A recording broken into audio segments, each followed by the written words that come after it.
Insiden kecelakaan pesawat yang menimpa Sriwijaya Air SJ182 Sabtu 9 Januari lalu masih meninggalkan duka mendalam bagi keluarga korban. Pencarian korban pun masih terus berlanjut. Di tengah perjuangan tim gabungan mencari korban jatuhnya pesawat SJ182, viral sebuah video yang diduga suara teriakan minta tolong kala petugas tengah melakukan penyisiran di area perairan Kepulauan Seribu. Lantas apa kata pakar telematika setelah menelisik suara yang viral di jagat maya?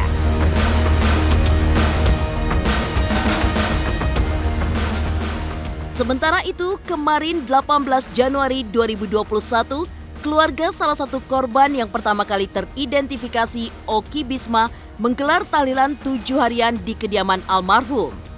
Kesedihan masih terukir di raut wajah istri sang pramugara.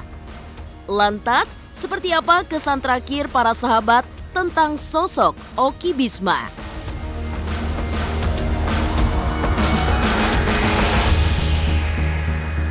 Tragedi jatuhnya pesawat SJ182 mengingatkan kembali kisah Laura Lazarus, pramugari yang lolos dari maut saat terjadi kecelakaan pesawat pada tahun 2004 silam.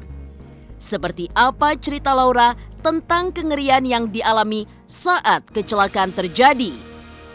Pemirsa, bersama Intens Investigasi, kami hadirkan kabar terkini, terpercaya, dan teraktual. Tetapi sebelumnya, jangan lupa untuk like, subscribe, dan juga share channel YouTube ini.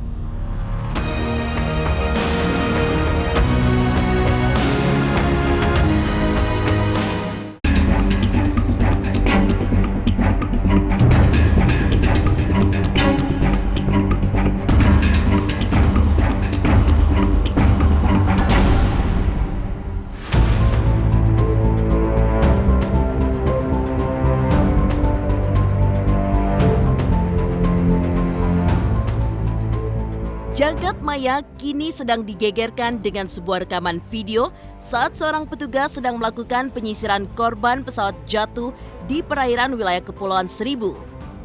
Berdasarkan keterangan yang tercantum, ada suara tak biasa yang terdengar dalam video berdurasi 18 detik yang direkamnya.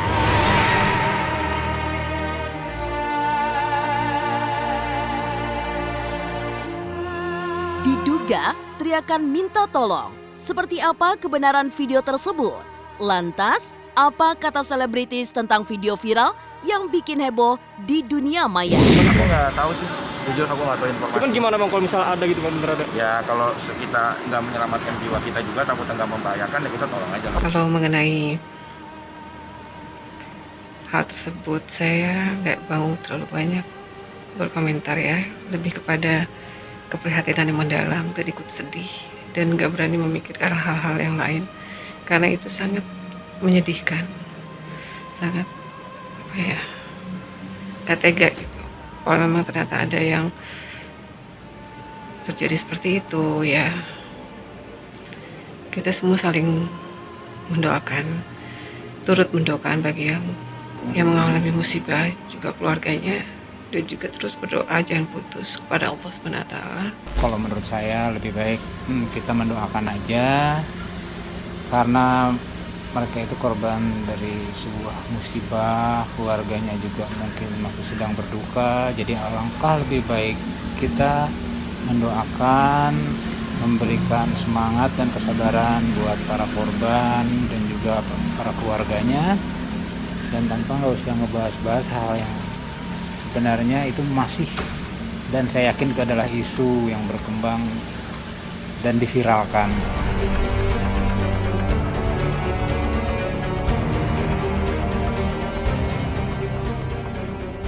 Kebenaran akan video yang diduga teriakan minta tolong dari korban pesawat Sriwijaya Air SJ182 masih menjadi pertanyaan. Dua pakar telematika Roy Suryo dan Abimanyu pun memberikan pendapatnya. Lantas, apa kata pakar tentang viralnya video diduga suara minta tolong tersebut?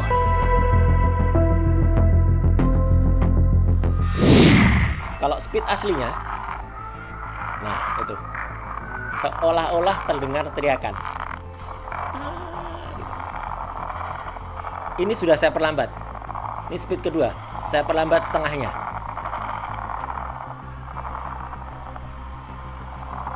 Teriakan tadi agak berubah seperti sekarang desisan. Nah ini jeritan, tapi sudah tidak lagi seperti suara manusia, seperti suara tekanan pada besi. Pada speed ketiga, nah mulai dari sini, ini akan muncul lagi bahwa semua suara itu, ya ini suara angin yang menerpa mikrofon. Ada denyut, ada tekanan, ada tarikan, ada tekanan, ada tarikan gitu. Ini adalah suara angin yang menerpa kepada handphone. Nah ini kalau dipercepat seperti teriakan tadi, ini bukan editan, bukan salah dari orang yang merekam kejadian itu atau dari Pak Eko dan kawan-kawan timnya, bukan ya, tetapi ini hanya harapan atau asumsi yang berlebihan dari suara angin yang terkena mikrofon di handphone yang tidak bisa merekam dengan bagus atau dengan sempurna, tidak bisa clear karena tidak menggunakan silencer atau tidak menggunakan muffler. Kalau saya bilang deh, ini adalah rekayasa. Nah, suara itu kan. Nanti ada suara kedua. Oke. Nanti dulu ya, suara yang direkam yang diberikan kepada saya. Ini saya lihat ada gelombang yang keputus, simpelnya gitu ya, frekuensinya bukan gelombang, frekuensinya itu keputus. Nah, dengan adanya putus yang seperti ini, itu otomatis saya bilang ini rekayasa ya. Nah, tetapi sekarang siapa yang melakukan rekayasa, siapa yang kemudian yang melakukan membawa isu ini? Banyak, dari antara yang merekam sampai kemudian yang mengedarkan kan bisa jadi. Nah, kita kan nggak perlu diulas ke sana, karena kalau udah sampai ke sana jadi kasus hukum gitu. Kalau di sini hanya baru untuk sampai pembuktian di level itu.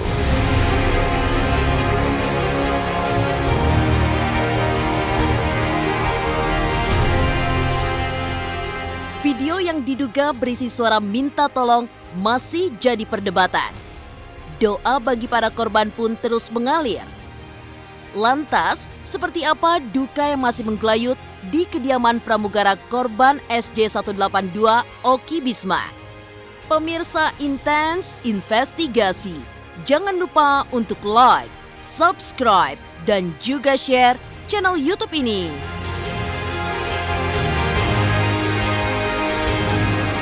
Halo, jangan lupa saksikan Intens Investigasi di YouTube. Jangan lupa untuk like, komen, dan juga subscribe.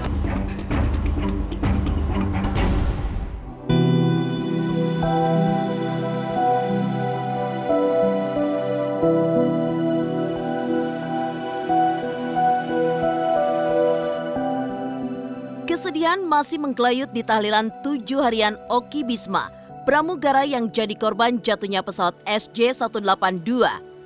Oki juga jadi korban pertama yang berhasil diidentifikasi. Gelaran tahlilan 7 harian Oki Bisma pun berlangsung penuh haru. Istri almarhum yang juga berprofesi sebagai pramugari, Alda Reva, masih terdiam di pojokan, terlihat begitu kehilangan atas kepergian suami tercinta. Lantas seperti apa sosok Oki Bisma di mata para sahabat? 7 harinya alhamdulillah berjalan lancar semuanya, tidak ada kekurangan apapun, semuanya berjalan lancar, bahkan semua orang yang tidak kenal mendoakan almarhum. Alhamdulillah sih, saya sebagai temannya sangat alhamdulillah mengucapkan terima kasih. Sosoknya supel ya, gampang bergaul, suka bercanda orangnya, rajin ibadah juga gitu, ke teman-teman juga ya. Di Sriwijaya untuk air crew sendiri, dari kita juga sudah kayak keluarga sendiri gitu Mbak. Jadi ketika ada seperti ini ya, kita semua ikut merasakan duka cita yang sangat mendalam. Almarhum sangat baik banget, suka bercanda, almarhum suka bercanda, terus almarhum orangnya selalu membantu kepada teman-temannya. Kalau istrinya sih ya tetap masih sedih ya, masih belum menerima ya, kayaknya kesedihan masih mendalam lah ya kan, karena suami yang disayang banget itu sama istrinya itu, saya tahu sendiri sih, mereka kalau lagi jalan bareng gitu kan ada saya, mesranya minta ampun, sayangnya minta ampun.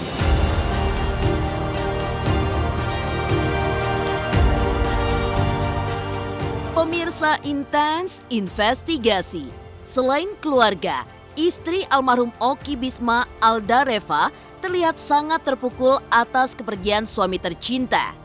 Selama proses pemakaman sang suami yang digelar pada 14 Januari lalu, tangisannya tak henti mengalir. Tak hanya istri, rekan kerja serta para pelayat pun tak kuasa menahan haru melepas kepergian Oki.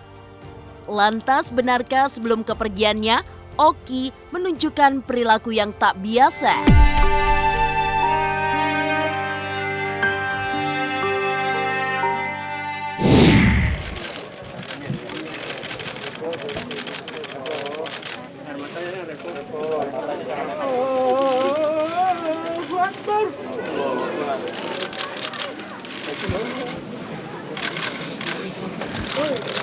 Kami mohon untuk sedikit memberikan tempat.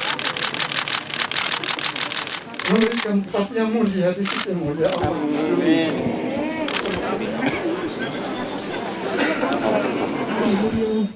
Pada Rasulullah SAW, teman-teman surganya Allah.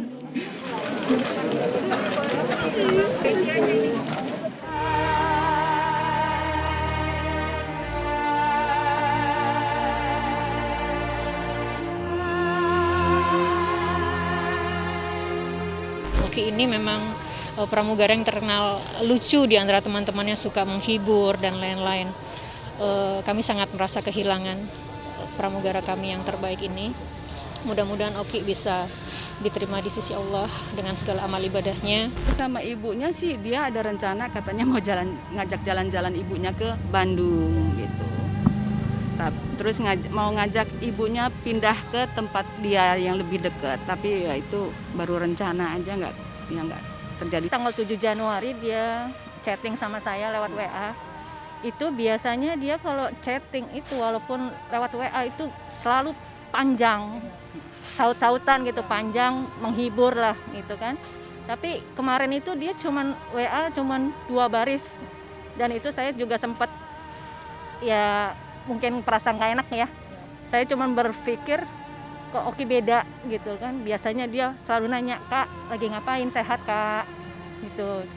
"Kakak jangan lupa makan ya, Kak, jaga kesehatan." Ini cuman "Makasih ya, Kak." Cuma gitu doang. Kok Oki beda gitu loh. Nggak seperti biasanya. Terus saya hanya berpikir mungkin dia lagi lelah, capek habis terbang.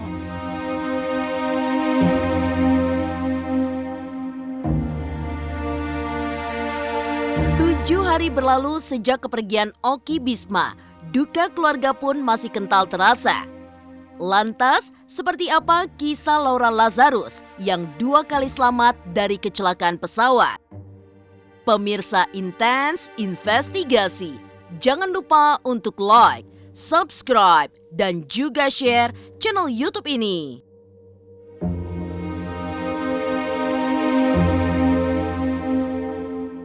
Hai, jangan lupa untuk nonton Intens Investigasi di YouTube. Jangan lupa like, komen, dan juga subscribe.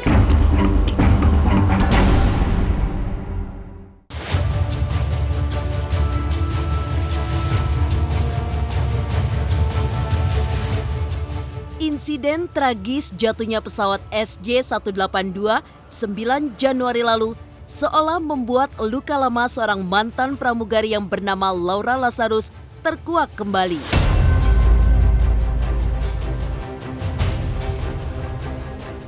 Kecelakaan tersebut mengingatkan Laura akan kecelakaan pesawat yang nyaris merenggut nyawanya beberapa tahun lalu, yakni tragedi tergelincirnya salah satu pesawat pada tahun 2004 silam.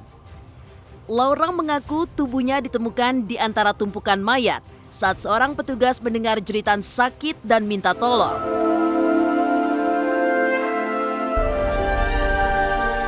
Lantas seperti apa kesaksian Laura? atas tragedi yang pernah menimpanya.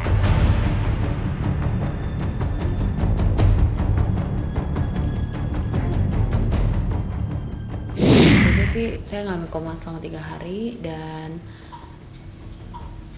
berasa banget waktu pas ngalamin perjalanan dekat dengan kematian. Jadi saya ngeliat suatu hal yang gelap, terus udah gitu saya lagi jalan dalam kegelapan.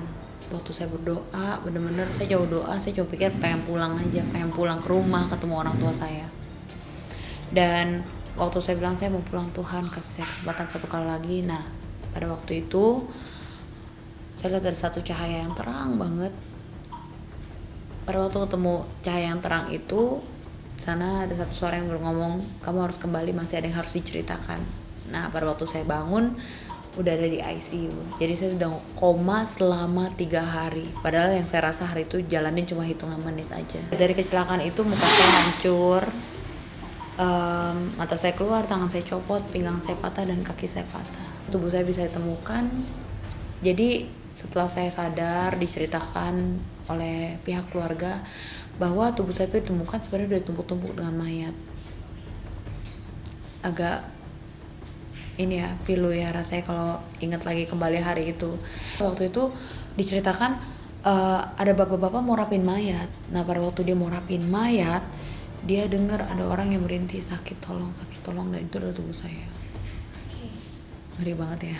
Setiap kali dengar ada kecelakaan pesawat, saya tuh kayak rasa diingatkan kembali gitu dengan kejadian itu gitu. Mau sampai kapan gitu kecelakaan ini terus terjadi gitu. Dan saya juga nggak lupa waktu kecelakaan itu terjadi, saya cuma bilang, aduh Tuhan, biar keluarganya dikuatkan, setiap keluarga yang ngalamin, ada keluarga yang di dalam pesawat tersebut, biar dikuatkan. Ya, nggak ada orang yang mau ngalamin keluarganya ngalamin kecelakaan, dan saya rasa juga nggak ada orang juga yang mau ngalamin kecelakaan pesawat ketika dia sedang terbang.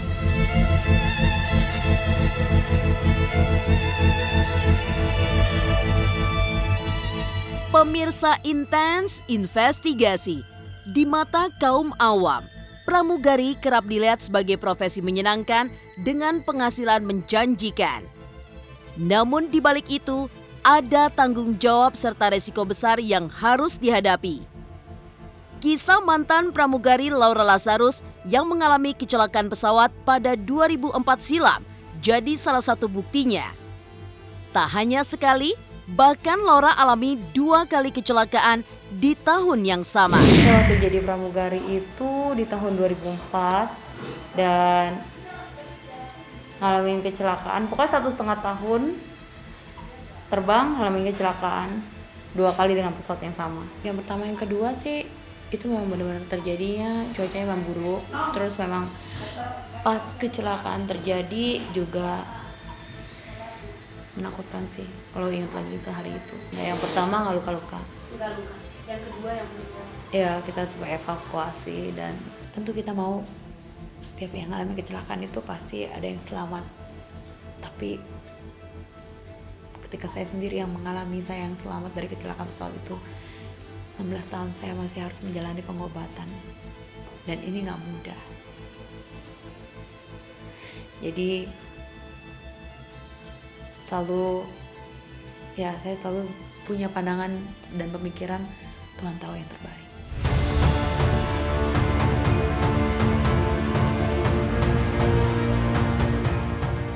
Demikian pemirsa, kabar terkini, terpercaya, dan teraktual yang kami hadirkan hari ini. Saksikan terus Intens Investigasi setiap hari Senin sampai dengan Jumat hanya di YouTube channel. Pastinya jangan lupa untuk like, subscribe, share, dan juga komen channel Intens Investigasi.